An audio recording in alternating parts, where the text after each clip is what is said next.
Today, we're gonna go on a little bit of a tangent. I'm just gonna have fun with this video. This is why you should invest in Pokemon cards in 2025. It has to be said, it has to be done.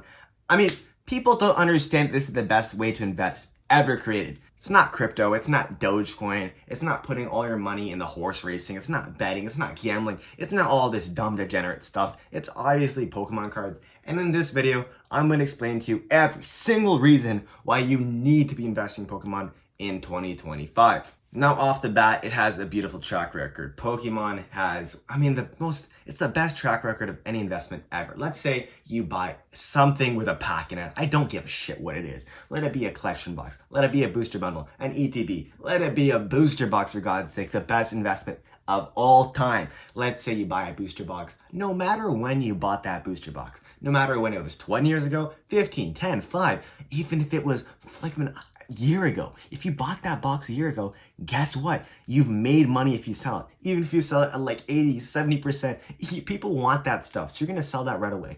People have this misconception of, oh, it's kind of hard to sell Pokemon cards. If you had Pokemon and Pokemon boxes, it's pretty hard to sell. No, it's not. No, it's not. I list it on Marketplace. I list it on eBay. I get what, 87% back? That's still huge since I made like 4,000% already. It doesn't really matter that much.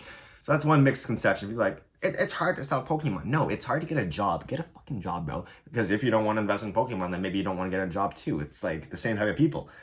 I'm kidding, by the way. That's just weird. But that's next point here. Next point. Whoa. Just invest in the S&P 500. It's so much safer. It's so much better. Well, how about you just like jump off a cliff? Because right here, right now, the S&P 500 has only gained around 300, maybe 400% since what, 25 years ago? And I did a report recently that I think I might actually turn into a video later, that if you bought a base set booster pack, you would have been up around about 550 times. So, if you spent like, I'd say $10, you would have had $5,500 back. But whoa, that's the original set. Of course, that's nostalgia. That's pandemic times. That's a different thing. You can't compare that. Well, how about I just compare Evolving Skies, a set that's not even 5 years old. Oh, I bought that for what, $100? Oh, now it's $2,000. What? How is that even? Why are you joking? Are you joking? You made 20x on your money by buying a box and putting it in your closet? Are you kidding me? How is that possible? You are a witch. Burn you at the stakes right now. And I've told this to my friends. I don't know why I tell this to them, but it's kind of like a rant I do to them. And I tell them why you must invest in Pokemon. So I'm telling you guys why you must. And I have so many other reasons. Another thing is that it's run by one of the best and biggest franchises in all of history, Nintendo. Nintendo is like $1 trillion company. It's listed on the S&P. It is absolutely stacked in terms of what it has. All these games, all these consoles, the franchise, the plushies, everything. Pokemon has a roof over its head better than most. It's like basically comparing, I don't know, Digimon, who basically lives under a bridge like a homeless shelter, and, Pokemon, who lives under Nintendo's house of a mansion. It doesn't compare because Pokemon is like the god of all card games, and it is the number one card game, by the way, if you're wondering. It has an anime, it has the video games, it has the obvious card game franchise where you play competitively, and the nostalgia factor is just, it is amazing. But we're going to talk about that in a second. So let's say you are a 10-year-old right now. I don't know why you're watching this video. Put the iPad down, but you're 10 years old right now and you love to play the game. You wanted the cards. You enjoyed them so much. Well, now you're 30 and you have a huge job. You're working in Wall Street. You're making a lot of money and you want to get back in the game and you want to see, hey, how much are the cards that I used to have worth? So you go and buy a collection or two. You buy a box. You buy some Moon Bronze, whatever it may be. The collectability of past generations is huge in this thing. I mean, you can just go back years and years. People who've been playing for 25 years are still playing. Their sons, their daughters, whatever it may be, are still playing as well. The next generation's playing. It doesn't end, and these things get passed on. They get new life brought to them, and new characters and new generations. Every 3 years is a new block. Black and White, Sun and Moon, Scarlet and Violet, Sword and Shield. The XY Mega Evolution set is coming out soon. It is just a new block every single time, and it is so interesting to see how they innovate and come up with new things. Yes, the new sets have been a little weirder where they're releasing just some random-ass Pokemon like Reverum. I don't know what he's doing. But besides the point, there are still fan favorites that are coming out every single time. Another huge thing that's happening is they have an actual competitive game associated with it. It's not just, 10-cent company. It's not Apple stock, where yes, they have the product. That's cool. It is an actual game that players play and that is growing every day. Did you know that maybe I'd say 4 or 5 years ago, regionals had about 100 to 200 players in it, Masters Division. Now they have 3,000 players. I mean, the game has already grown 10 to 15 times already, and that's without, the fact that some people don't want to play the card game. A lot of people don't want to play the card game. Some people just want to play the video game. They just want to watch the anime. They just want to do rip and ships or, open packs. And that's so totally cool, because guess what? We're getting more and more people coming to this hobby, and people say, oh my God, yes, but most people stay in for only 6 months. Sometimes they come in and then they come out and they don't stay for long. Well, guess what? If 1 out of every 100 of those people came and stayed in, and then guess what? That snowballed, and the next time, and the next time, and people stayed in the hobby. We're still retaining so many people who are putting so much into this hobby. It is absolutely absurd. Like, it doesn't matter that some of them leave. It doesn't matter that some of them sell their collections. Guess what? The people who care about it will stick, and when they stick, it's going to create a snowballing effect that will last for generations, and I truly believe that Pokemon will last for generations. That's my next point. Pokemon has already lasted for, I think it's been 30 years almost. The 30th anniversary is coming out in a year, so its track record is pretty clean. It is consistently pumped out a set like every 3 or 2 months, whatever it is. It has the Japanese side, it has the Korean side, and a huge point is that now it has the Chinese side. And what this means is that there used to be a bunch of fake Chinese cards that were pumped to the market a while ago. I mean, that was like, 5 years ago? You'd see kids like trading on the playground with these fake Chinese cards. And they weren't actually Chinese, they were just like made in China, which is a stereotype, of course. But these cards were just produced in China, they were crappy. But now, Pokemon has actually expanded to China and actually has cards made in China. These are beautiful, high-quality cards like the Mew EX, like the Gengar with the Pikachu, like all the evolutions. It is such a banger thing. These Chinese cards are actually so exclusive and so cool. It kind of annoys me that we don't get them in English or Japanese. But it's so crazy because they're expanding to the most heavily populated place, like, in the world. Yes, you could argue India is bigger in terms of size and landmass, whatever. Shut up, I don't give a shit, okay? China has one of the hugest bases of people who are into this type of stuff. And I mean like card games, I mean animes.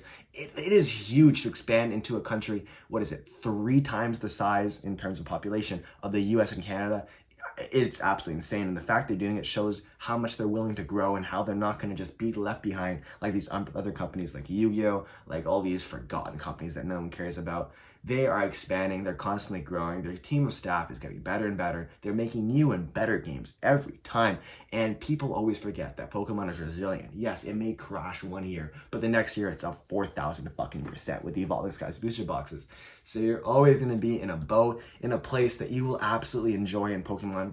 And the best part is it's not just an investing thing. It's like, this video is about investing, I get it. Why you should invest in Pokemon in 2025. Well, guess what? There's so many other avenues. Play the card game, watch the anime, collect, have friends, do whatever you want in this game. It is so vast and expansive.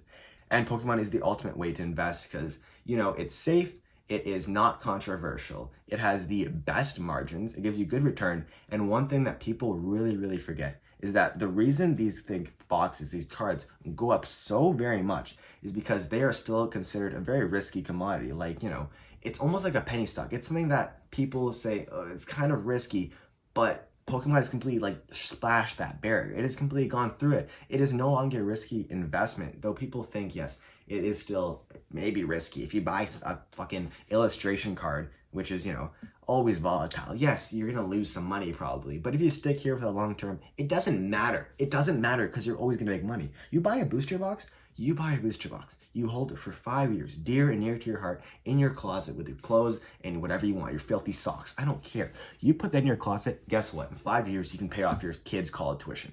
It is absolutely insane. And I cannot believe that people aren't investing this more heavily. I truly do believe in the next maybe 5 years that there will be actual huge companies putting money into Pokemon, like investing firms who are putting a ton of money into Pokemon boxes. They're going and looking at these videos of mine, they're saying, oh my God, is this true? They're looking into it more. And instead of buying stocks that will go up, 50% in maybe a month if you're lucky, instead of buying stupid stocks, they go and buy Pokemon, and then they realize it goes up 2,000% in 5 years, and they go, holy shit, and this expands more and more and more. More places, more people, more billionaires get into this hobby. It is absolute raps, and this becomes almost like a cryptocurrency. It becomes a new way of standard currency. I mean, that's a little bit much, but what I'm saying is that there are going to be people who catch on to this. People with a lot more money than you and me. People with a lot more money than Rudy and Nostalgianomics and Poke-Any, though nothing against those guys. There's going to be people who have vast majority of the money in the world. There are people who have so much money they don't know what to do with it. When they come into this hobby and they realize that you can make such a tremendous profit, when they have whole entire corporations dedicated to just making money through stocks, you know that one day Pokemon investing will be done on a wide scale like a business. So get it now, enjoy it now while it's still a pretty small relatively thing. Yes, there might be 1 million people in it, but soon there's going to be 20 million, 50 million, and it's going to grow and snowball. For all the reasons I've listed and many, many more, Pokemon is the perfect investment, whether it be at 2025, 2026, 2050 I don't give a shit. This is the best Pokemon investing tutorial you can ever get, because guess what? I'm not giving you any of the BS of, oh, well, sometimes it goes down. I don't want to tell you, oh, it might go down. It's not going to go down, okay? I have 25 years of evidence to back it up that if you buy a booster box, it will not go down if you keep it for like, what, 5 years? Yes, it may go down 5-10%, and don't panic buy, don't sell it. It's all about long-term gains. You never buy a house to sit on it and then flip it unless you're a renovator, just like you're grading Pokemon. It's different. You only buy Pokemon cards for investing purposes to hold on for long terms, and that's why you should invest in Pokemon, because it is the absolute king of investing, and people are forgetting, they're not seeing this. Their eyes are absolutely shut to this right now, and when they open their eyes, the floodgates will come and we will be absolutely deserted in the dust. So I really want you to look at this right now and see, okay, this is my moment to invest. This is my moment to have untold riches before me. It might sound cheesy, but it's very, very true. If you stick in this hobby for 30 years, you will be a rich man. And I believe that. It's true. That's what I'm going to do. That's what I plan to do with my whole journey of Pokemon investing. I appreciate all of you who've watched this far. I'm really surprised you're still here with my ranting, but I mean, this video is 100% true, and some things I want to clarify right now is that I'm not talking about Pokemon cards. I'm not talking about collection boxes. I'm talking about booster boxes mainly. Yes, sometimes collection boxes and ETBs and packs, but I'm talking about booster boxes. So yep, that's the video. If you want to invest in Pokemon, I have many, many tutorials on my page, and there's so many other good people who are talking about investing right now. Just go check a bunch of them out. Go explore the space, the hobby. It's a pretty inviting place when people aren't fighting over Costco products. So just have an amazing day, amazing week, and talk to me in the comments. Peace.